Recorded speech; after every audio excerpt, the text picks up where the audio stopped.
po is ang Bataan. Pangatlo, kung nasan po tayo ngayon, which is ang Bulacan, Nueva Ecija, Pampanga, Tarlac, and Zambales. Okay, so saan po, Kuya Jeffoy, saan ba yung Subic? Saan ba yung Ocean Adventure? Nandun po siya sa Zambales. Then, ano po?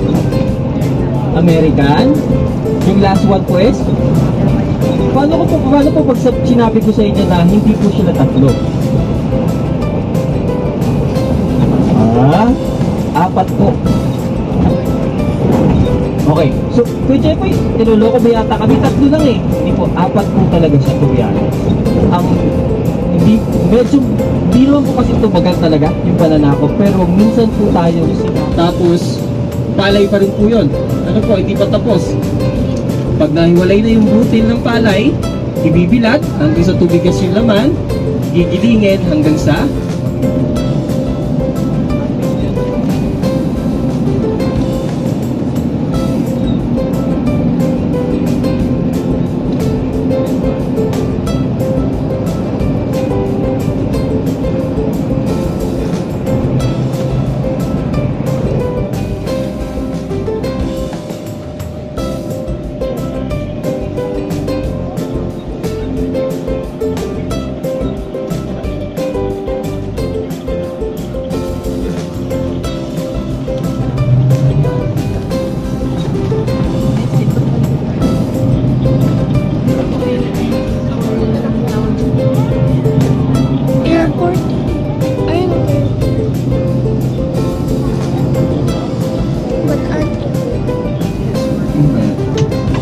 nyo po dyan sa baba, ayan po yung Subic International Airport, pero hindi na po siya operational as of now, pero before talagang may mga domestic flights po bumababa dyan, pero ngayon halos hindi na siya operational and ginagamit na lang siya for specific reason. Madalas po is pag may medical supplies,